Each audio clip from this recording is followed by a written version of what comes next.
ખરેખર તો મનસુખભાઈના વિચારો સેટિંગ કરવાના છે. મનસુખભાઈ અમે એમ કહીએ છીએ ભાઈ કામ કરવા છે, આપણે ચેકિંગ માટે અધિકારીઓને મોકલી તો એ સેટિંગ શબ્દ સાંભળે છે. એની માનસિકતા પૈસાની છે. વર્ષો ત્યાં છેલ્લા 4 વર્ષથી મનસુખભાઈ આ જ કામ કરે છે. આક્ષેપ પ્રતિ આક્ષેપ ખૂબ કરે છે. ખરેખર તમે લોકો ત્યાં જઈને જોયા હો તો અમે બધા એને સમતોલન રાખીને કામ કરીએ છીએ અને મનસુખભાઈ જિલ્લા પંચાયત કે અધિકારી ઉપર ખોટા આક્ષેપ કરે છે એની અમે લોકો બાહેંધરી આપી છે. રાજુભાઈ વિડીયો ફોટો એમ કહે છે કે કેટલીક કેનાલો છે એમાં તિરાડો પડી છે, હકીકત એમાં શું? ખરેખર એકાદ બે જગ્યાએ કદાચ ફોલ્ટ હશે તો એજન્સીને બ્લેકલિસ્ટ કરવામાં આવશે.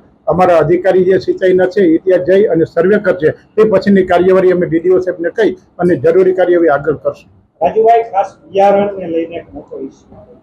ખરેખર તો સાહેબ એટલું બધું કંઈ છે નહીં. સામાન્ય અમારા ગામડામાં ક્યાંક ક્યાંક એવા ઇસ્યુ છે, પણ હવે જે મગફળીનું બિયારણ છે એમાં ભેજનું પ્રમાણ વધારે હોવાથી ક્યાંક નથી ઉગતી કે આવું છે તો એ પણ બિયારણના સેમ્પલ લઈ અમે લોકો જુનાગઢ યુનિવર્સિટીમાં અમારા અધિકારી છે મોકલેલા છે. એનો રિપોર્ટ આવ્યા પછી એની પણ કાર્યવાહી આગળ જતા જરૂર હશે એ કરશું.